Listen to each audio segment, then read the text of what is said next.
నమస్తే welcome to 69 TV news కి స్వాగతం నేను రాణి ముందుగా హెడ్లైన్స్ చూద్దాం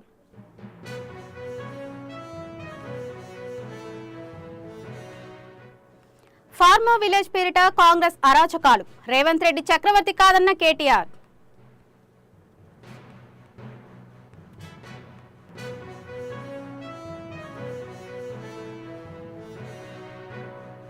శరద్ పవార్ ఉద్ధవ్ ఠాక్రే వర్గాలకు మరాఠీల షాక్ ఎన్నికల్లో ఇండియా కూటమి ఘోర పరాభవం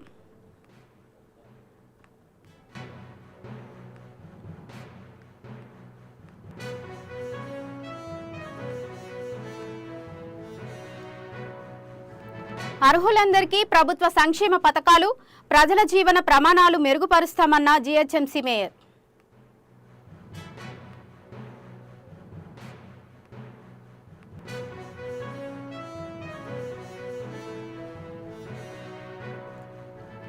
మావోయిస్టులను ఎన్కౌంటర్ చేసిన ఆనందంలో డీఆర్జీ జవాన్ల సంబరాలు పాటలకు డాన్స్ చేస్తూ ఎంజాయ్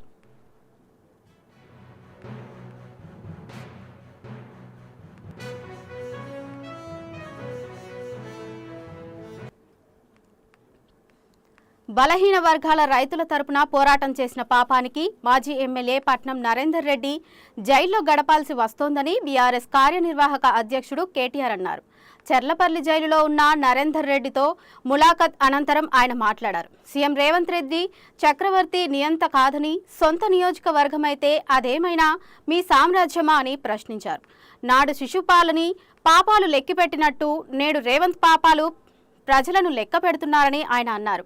భూ కుంభకోణాలు ఫార్మా విజిల్ పేరిట రేవంత్ రెడ్డి దౌర్జన్యాలు చేస్తున్నారని, తమ భూములను ప్రభుత్వం దౌర్జన్యంగా గుంజుకుంటే ఇవ్వబోమన్న ఒకే ఒక్క మాటకి 30 మందికి పైగా రైతులు జైలులో మగ్గుతున్నారని కేటీఆర్ విమర్శించారు.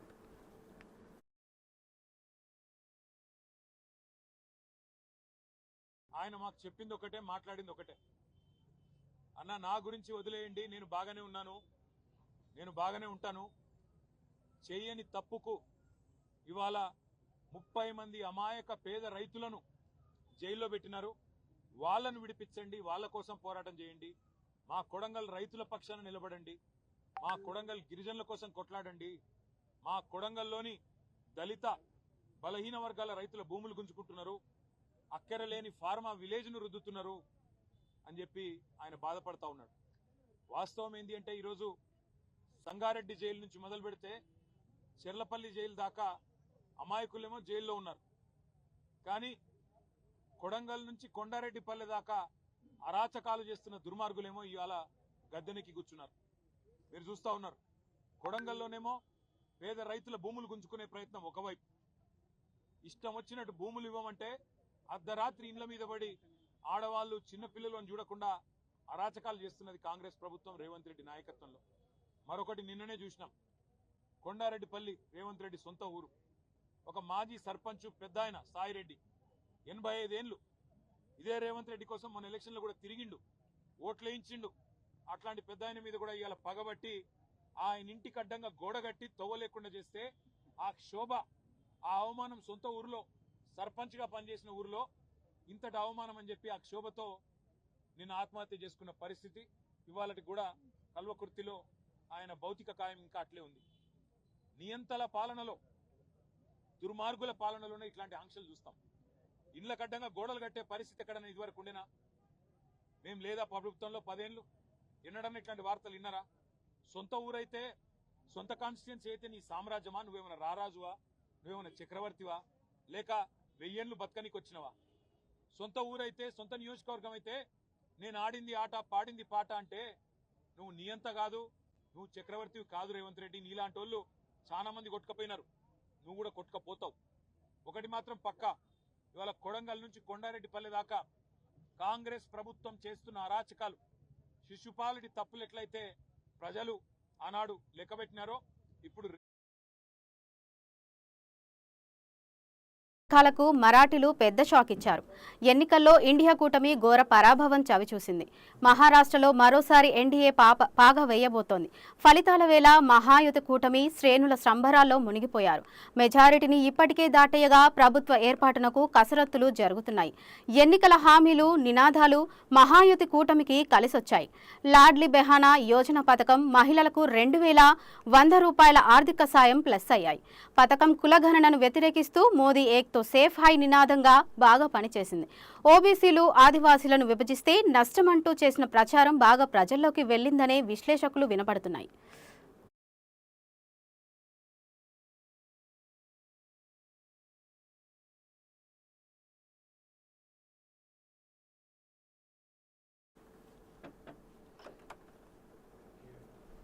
అర్హులందరికీ ప్రభుత్వ సంక్షేమ పథకాల లబ్ధి చేకూర్చడమే సమగ్ర ఇంటింటి కుటుంబ సర్వే ప్రధాన ఉద్దేశమని, ప్రజల జీవన ప్రమాణాలు మెరుగుపరిచేందుకు ఈ సర్వే దోహదపడుతుందని మేయర్ గద్వాల్ విజయలక్ష్మి అన్నారు. మేయర్ గద్వాల్ విజయలక్ష్మి ఎమ్మెల్సీ బల్మురి వెంకట్తో కాచిగూడ, చెప్పల్ బజార్ కాలనీలలో సందర్శించి సామాజిక, ఆర్థిక, విద్య, రాజకీయ, ఉపాధి మరియు కుల వివరాల సేకరణపై చేపట్టి సమగ్ర ఇంటింటి కుటుంబ సర్వే ప్రక్రియను పరిశీలించారు. ఈ సందర్భంగా ఆమె ఎన్యూరేషన్లను రోజుకు ఎన్ని ఇండ్ల సర్వే పూర్తి చేస్తున్నారు, ఏవైనా సమస్యలు ఉన్నాయా, ప్రజలు పూర్తి వివరాలు ఇస్తున్నారా లేదా అని ఆరా తీశారు.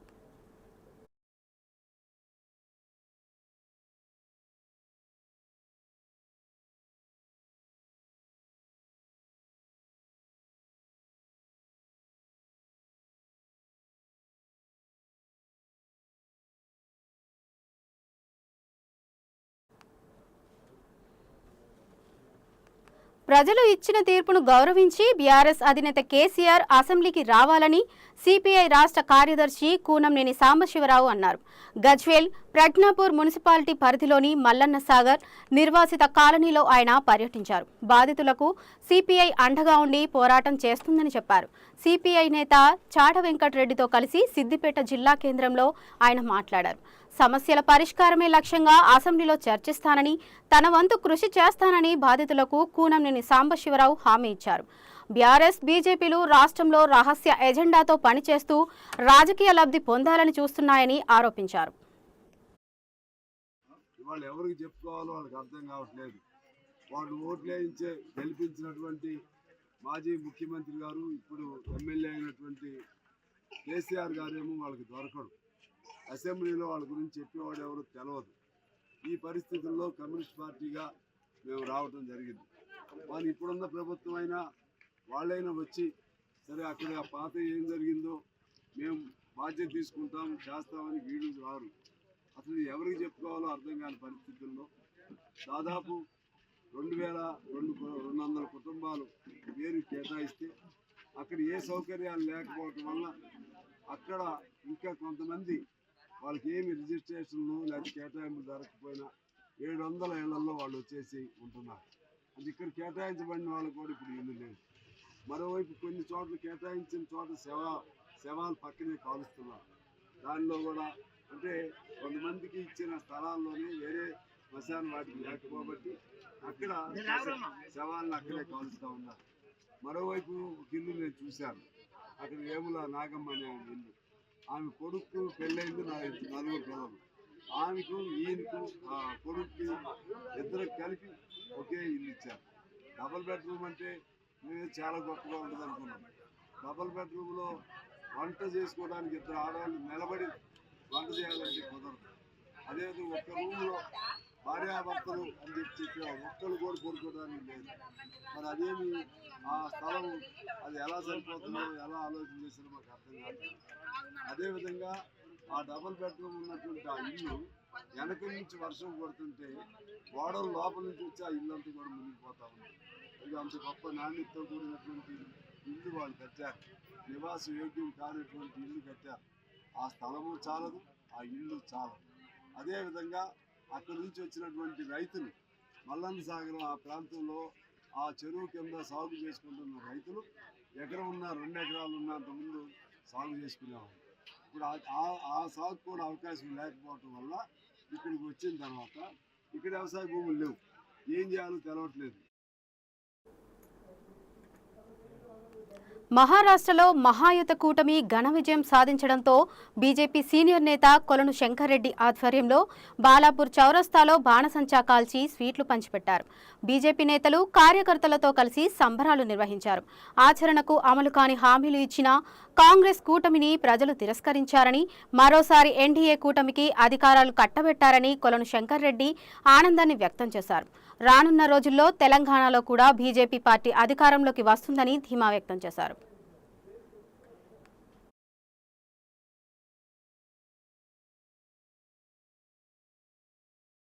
నరేంద్ర మోడీ గారి యొక్క నాయకత్వాన్ని ఈ దేశ ప్రజలు మొన్న హర్యానా ప్రజలు చూపించారు, ఈనాడు మహారాష్ట్ర ప్రజలు చూపించారు, జార్ఖండ్లో కూడా అతి దగ్గరగా వచ్చాం అధికారానికి.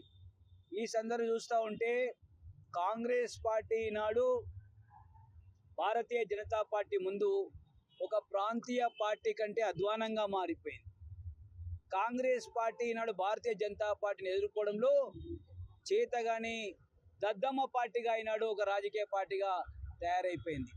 అందుకే ఈ దేశంలో ఉన్నటువంటి జాతి వ్యతిరేక శక్తులతో, దేశ విచ్ఛిన్నకర శక్తులతో ఈనాడు చిన్న చితక మతతత్వ రాజకీయ పార్టీలందరితో చేతులు కలిపి భారతీయ జనతా పార్టీని ఓడించాలనే ఏకైక పద్ధతిగా ఈనాడు ప్రజలకు, దేశ ప్రజలకు హిమాచల్ కానీ, కర్ణాటక కానీ, ఈనాడు మన తెలంగాణ కానీ, నిన్న జరిగిన ఎన్నికల్లో మహారాష్ట్ర, జార్ఖండ్లో కూడా ఆచరణ సాధ్యంగాని హామీలు ఇచ్చారు, చేతగాని హామీలు ఇచ్చారు.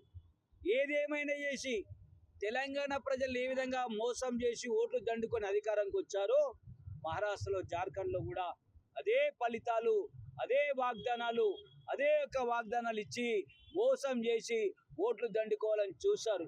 కానీ దేశ ప్రజలు, ఈ యొక్క జాతీయవాదులు, దేశభక్తులు, తల్లి భారతి ముద్దు బిడ్డలు హిమాచల్లో నమ్మారు, కర్ణాటకలో నమ్మిండ్రు, ఈయన తెలంగాణలో నమ్మిండ్రు. బిడ్డ 1, 2, 3 అయిపోయినాయి, మీరు దొంగలు, జూటా పార్టీ, జూటా రాజకీయ పార్టీ ఇది కాంగ్రెసు. కొత్త ఏడాదిలో సినీ పరిశ్రమ ఏపీకి తరలి వస్తుందని సినీ నిర్మాత కంచర్ల అచ్యుతరామరావు ఆశాభావం వ్యక్తం చేశారు. నిర్మాణ దశలో ఉన్న సినిమాలను సాంకేతిక పరంగా పూర్తి చేయాలంటే తెలంగాణ రాష్ట్రంపై ఆధారపడి వస్తోందని, ఏపీకి సినీ పరిశ్రమ తరలివస్తే నిర్మాతలకు ఆర్థిక భారాలు తగ్గుతుందని అన్నారు. ఇప్పటికే ఈ అంశాన్ని కేంద్ర ప్రభుత్వ దృష్టికి తీసుకెళ్లడం జరిగిందని చెప్పారు. వచ్చే నెలలో కంచర్ల మూవీ విడుదలకు సిద్ధంగా ఉందని తెలిపారు. కంచర్ల మూవీ చరిత్రను సృష్టించబోతోందని, కొన్ని బయోపిక్లు కూడా సిద్ధం చేస్తున్నామని తెలిపారు.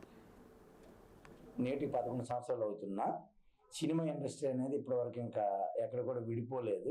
ఏది కావాలనుకున్నా తెలంగాణకి వెళ్ళాల్సిన పరిస్థితి ఏర్పడింది. ఇక తెలంగాణకి వెళ్ళిన తర్వాత ఏమవుతుందంటే రిజిస్ట్రేషన్ దగ్గర నుంచి, ఈ ఆర్టిస్టుల దగ్గర నుంచి మొత్తం A to Z, అంటే స్టూడియోస్ అన్నీ కూడా హైదరాబాద్లోనే ఉన్నాయి. ఆంధ్రప్రదేశ్ ఎప్పుడైతే సెపరేట్ అవుతుందో అప్పుడు విశాఖపట్నం, విజయవాడ, రాజమండ్రి మెయిన్ సెంటర్స్లో కొన్ని స్టూడియోస్ వస్తాయి. మాలా నిర్మాతలు అందరం కూడా అలా ల్యాండ్స్ ఎక్వైర్ చేసుకుని రెడీగా ఉన్నాం. గవర్నమెంట్ ల్యాండ్స్ ఇచ్చినా ఇవ్వకపోయినా మా ఓన్ ల్యాండ్స్లో అని చెప్పినా మేము స్టూడియోస్ నిర్మించడానికి రెడీగా ఉన్నాము. అప్పుడు ఏమవుతుందంటే ఆంధ్రప్రదేశ్లో కొన్ని లక్షల మంది ఎవరైతే ఈ 24 క్రాఫ్ట్స్లో ఉన్నారో, అంటే 64 కళనే 24 క్రాఫ్ట్స్ అంటాం మనం సినిమా లాంగ్వేజ్లో. మరి 24 క్రాఫ్ట్స్ ఆర్టిస్టులు అందరూ కూడా చాలా నిరుత్సాహంలో ఉన్నారు. వాళ్ళకి ఇళ్ల స్థలాలు ఇప్పటి నుంచి గవర్నమెంట్ ఇస్తామని చెప్పింది. ఏ గవర్నమెంట్ వచ్చినా వాళ్ళ కోరిక అది నెరవేరట్లేదు. మరి సినిమా ఇండస్ట్రీ మన రాష్ట్రానికి వచ్చిన తర్వాత మాత్రమే ఈ రాష్ట్రం ఇవ్వగలుగుతుంది. మన తెలంగాణలో ఉంటే తెలంగాణ ప్రభుత్వం తెలంగాణ వాళ్ళకి ఇచ్చుకుంది, మొన్న ఆంధ్రప్రదేశ్ తాలూకా కార్డు ఎవరుందో వాళ్ళకి ఇవ్వలేదు. మరి ఇలాంటి పరిస్థితుల్లో ఎన్నో ఇబ్బందులు ఉన్నాయి. ఈ సినిమా ఇండస్ట్రీ రావడం వల్ల ఏమవుతుందంటే మాకు నిర్మాతలకు కూడా కొంత వెసులుబాటు ఉంటుంది, రాయితీలు వస్తాయి. ఇక థియేటర్స్ కూడా ఇప్పుడు చాలా కష్టంగా ఉంది. అంటే ఒక 2-3 చేతులు థియేటర్స్ అన్నీ కూడా ఉండిపోయాయి. ఆ థియేటర్స్ ఏదైనా పిక్చర్ రిలీజ్ చేయాలంటే ఆ థియేటర్స్ దొరకట్లేదు. ఆంధ్రప్రదేశ్లో ఉండి కోట్లు ఖర్చు పెట్టి ఇక్కడ మన సినిమాలు తీసుకొని మన ఆర్టిస్టులంతా మనం సపోర్ట్ చేసి అన్నీ చేస్తున్నా కానీ మన ఆంధ్రాలో ఉన్న థియేటర్స్ కూడా మన చేతిలో లేకుండా తెలంగాణ వాళ్ళ చేతిలోనే ఉండడం జరిగింది. మరి ఇవన్నీ కూడా చాలా ప్రాబ్లమ్స్ ఉన్నాయి. మరి అవన్నీ చూసుకొని మేము ఫైట్ చేస్తున్నాము. మరి కార్మికులందరూ కూడా ఒక తాటి మీదకి వచ్చారు. రీసెంట్లీ అది ఆల్రెడీ చంద్రబాబు నాయుడు గారికి ఒక వినతి పత్రం ఇచ్చాము, లోకేష్ బాబు. మావోయిస్టులను ఎన్కౌంటర్ చేసిన ఆనందంలో డీఆర్జీ జవాన్లు సంబరాలు చేసుకున్నారు. పాటలకు డాన్స్ చేస్తూ ఎంజాయ్ చేశారు. ఇందుకు సంబంధించిన వీడియో సోషల్ మీడియాలో వైరల్గా మారింది. కాగా నిన్న ఛత్తీస్గఢ్లోని సుక్మా జిల్లాలో 10 మంది మావోయిస్టులను జవాన్లు హతమార్చిన విషయం తెలిసిందే. అనంతరం వీరు ఇలా సంబరాలు చేసుకున్నారు.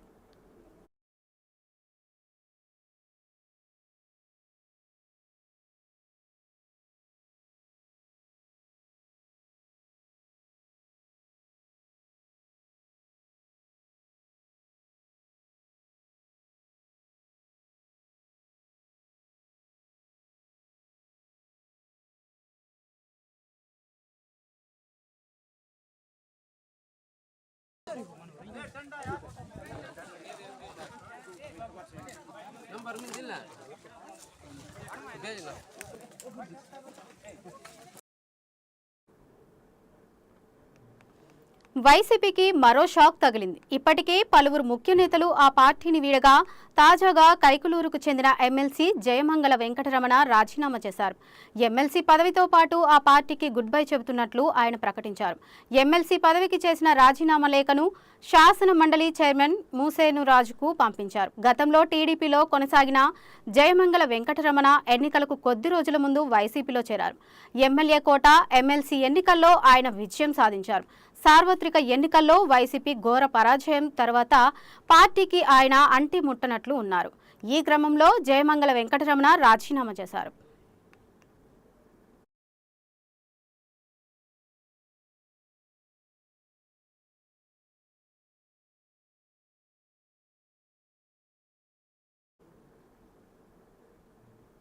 కాంగ్రెస్ ప్రభుత్వం ఎక్కడ అధికారంలో ఉన్నా ఆయా రాష్ట్రాలలో హిందూ వ్యతిరేకత సంఘటనలు జరుగుతున్నాయని తెలంగాణ రాష్ట్ర విశ్వ హిందూ పరిషత్ ధర్మప్రసాద్ సహా ప్రముఖ్ ముదననేని సుభాష్ చందర్ అన్నారు. చాలా ఆలయాలు ధ్వంసం చేసినా కాంగ్రెస్ ప్రభుత్వం ఏ ఒక్క నిందితుడిని అరెస్టు చేసిన పాపాన పోలేదని అన్నారు. కేవలం ముస్లిం ఓట్ల కోసం హిందూ మనోభావాలను పట్టించుకోవడం లేదని ఆగ్రహం వ్యక్తం చేశారు. ఎంతమంది దాడులు చేశారు, ఎంతమందిని అరెస్ట్ చేశారో ఈ యొక్క ప్రభుత్వం లెక్క తెలిసిన పరిస్థితి. ఒక వర్గానికి కొమ్ము కాస్తూ ఇవాళ ముస్లిం ఓట్ల కోసం మాత్రమే దోషులను పట్టుకోవట్లేదు. దాని యొక్క ఆలోచనే పరంపరంగానే ఈరోజు రాష్ట్ర వ్యాప్తిగా అనేకమైన మందిర పని వాళ్ళ దాడులు జరుగుతున్నాయి. భూపాలపల్లి జిల్లా కాళేశ్వరం పక్కనున్న ఒక గ్రామం లోపల ఇవాళ హనుమాన్ విగ్రహం పైన కాలబెట్టడం జరిగింది. షాద్నగర్ సంబంధించిన ఫారూక్ నగర్ లోపల శివాలయం సంబంధించిన విగ్రహాలను ధ్వంసం చేయడం జరిగింది. అసలు ఎక్కడ అవుతుంది తెలంగాణ లోపల? ఇదేమో నిజాం పరిపాలన లేకుంటే ఔరంగజేబ్ పరిపాలన ఇవాళ తెలంగాణ కొనసాగుతుందని చెప్పేసి ఈ యొక్క ప్రభుత్వాన్ని మేము ప్రశ్నిస్తున్నాం. హిందూ మందిరాల పైన ఎందుకు దాడులు జరుగుతున్నాయి? మసీదుల పైన ఎందుకు దాడులు జరగట్లేదు? చర్చిల పైన ఎందుకు దాడులు జరగట్లేదు?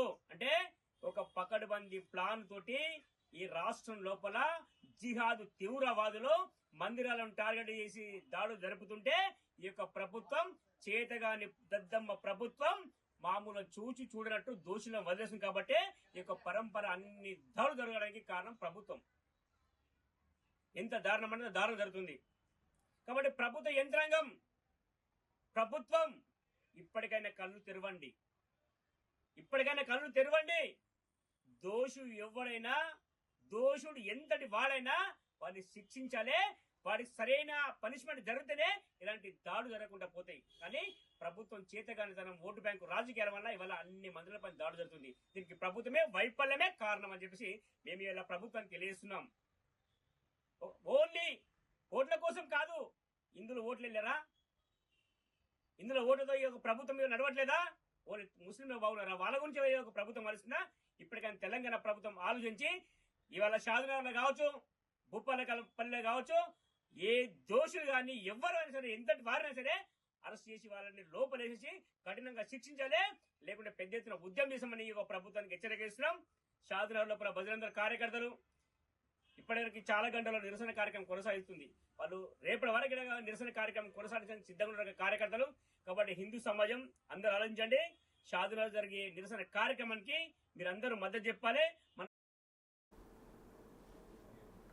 బులెటిన్ ముగించే ముందు హెడ్లైన్స్ మరోసారి చూద్దాం.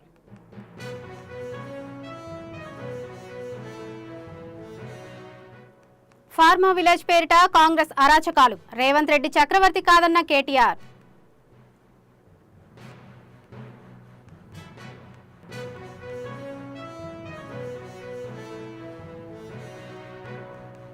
శరద్ పవార్, ఉద్ధవ్ ఠాక్రే వర్గాలకు మరాఠీల షాక్, ఎన్నికల్లో ఇండియా కూటమి ఘోర పరాభవం.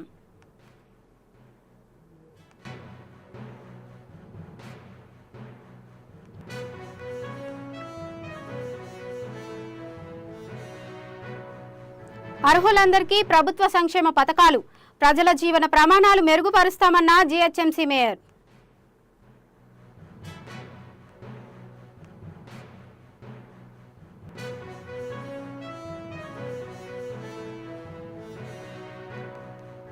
మావోయిస్టులను ఎన్కౌంటర్ చేసిన ఆనందంలో డీఆర్జీ జవాన్ల సంబరాలు, పాటలకు డాన్స్ చేస్తూ ఎంజాయ్.